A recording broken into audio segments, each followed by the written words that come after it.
I'm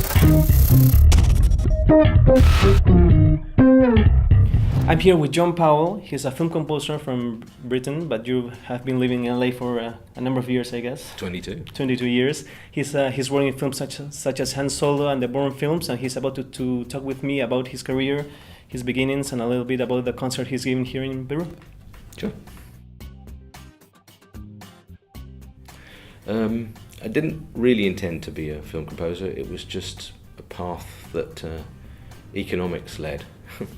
I wanted to be a composer, or a musician, or do something in music originally, and then composer, and then maybe producer, record producer. But that didn't seem to work out, and I needed to make money, so I started to do advertising for music for advertising. And some people call it jingles, but I didn't really do jingles per se. I just did, 30-second scores. Like the background music for the actual ads? Yes.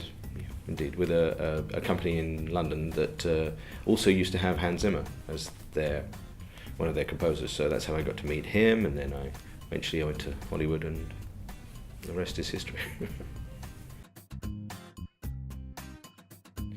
Face Off. The one with Nick Cage and John Travolta? Yes, yeah, that was my first break, as it were. I mean, I had lots of breaks. You have lots of small breaks, and then finally one comes along. And truthfully, they wanted Hans, and Hans said, well, I can't do it, but I know this kid who can, and he kind of guarantees that they're going to get a good result somehow or other. But he really didn't need to. He didn't need to step in any way. I think they thought he'd written the themes. When I went for my first meeting with them, they kept saying, to Hans, "So you wrote the tunes, did you?" And Hans was going, "No, I didn't do anything. I didn't do anything." Well, it takes a lot longer. I mean, I can do a 30-second ad in overnight, but keeping that up for 90 minutes of music, or the very first film, Face Off, was I think I wrote and recorded about 132 minutes of music, which is a huge amount, and it didn't need that much music, but that's how they did it. And it's like going from doing a sprint to doing a marathon. That's one of the big differences. Well, no, the translation part of it is part of how the translation job is between the director and the composer, trying to help the director explain what they want from the music. That obviously it is part of the translation of the ideas of the storytelling. But one of the things I think the composer needs to remember is that it's a language that directors can't speak. And it's very difficult to speak in words about music. This is what it's like dancing about architecture, famously, they say. If there was a way of explaining certain things with words, you wouldn't need music. That's what music is for, I think. It seems to explain things that there are no words for. There are words, you can say love, but it doesn't seem to do enough justice to how we feel when we think of it. But there are pieces of music that give you a much more of a sense of how you really feel. Yes, that's how I feel about love. I hear that other person's expressed it in a piece of music. If somebody just came up to you and said love, you wouldn't really know. So language is so limited in terms of what directors are often trying to achieve, that they have great difficulties explaining it, figuring it out and finding it. And so it's our job as the composer to help them get what they need for the film. And I think the difference between jingles, advertising and a film is to try and keep that emotional, keep them on the emotional wave, keep them where you want to be, intrigued by the storytelling, and then eventually moved in some way by the film. Keep them over 90 minutes, over 100, 120 minutes. That's the very hard part of it, I think. Yes, certainly for the first one, it was because Doug Liman was very unusual filmmaker here, and they really wanted to make an unusual spy film, a unique one. So, kind of working backwards from where and I'm a big fan of the music, especially of Bond films. So, yeah.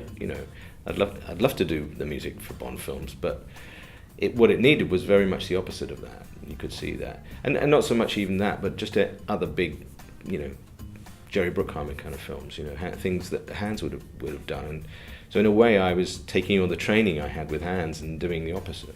The more music you have, or certain types of music especially, they damage reality. But you have to accept that the reality is damaged by using a camera. As soon as you have a camera and we're watching something, there's an element of it that's not real. I mean, filmmakers have managed to get this, the sense of verite amazingly well. And I feel that the reality is more damaged often by a kink in the storytelling. When logic or some affectation within the character makes you question that you actually believe the story. If you're in the story straight from the beginning and the filmmakers keep you in the story, you can get away with lots of things. You can do crazy, amazing things. That's what they call a suspension of disbelief. Yeah, absolutely. I mean, that's why, certain films can almost be sort of fantastically magical at the end, and you still don't care because you believe in the characters, you believe in the story. Well, it's a requiem. It's an oratorio, really. It's an oratorio, which is a work for choir, soloists, and orchestra, that I've called a Prussian requiem. It's not really a requiem. It's not based on the requiem mass, which is normally how you would do it. But it has that structure. It just doesn't use any of the words. And it's a piece about the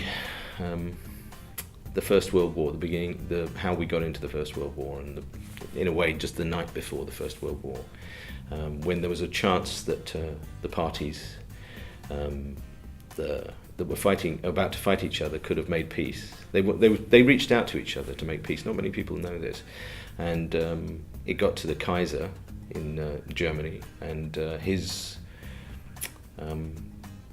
main General von Moltke, basically had a hissy fit.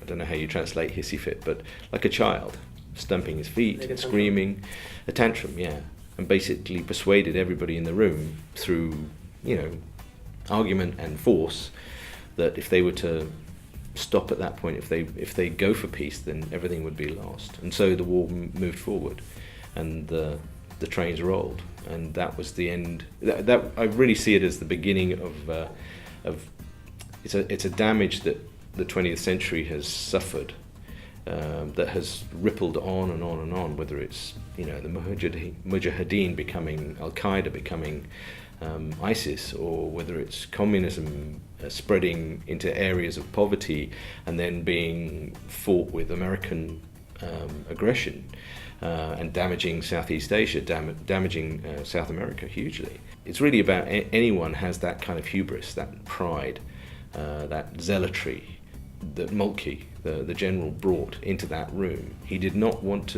his plan that he'd worked on for 10 years to change. He did not want to damage the reputation of his family that had this very wonderful reputation of saving Germany and saving Prussia. And he thought that was part of history. He would be part of history. So the piece ends with both the Kaiser, the two soloists, the Kaiser and Moltke, who are a baritone and a tenor.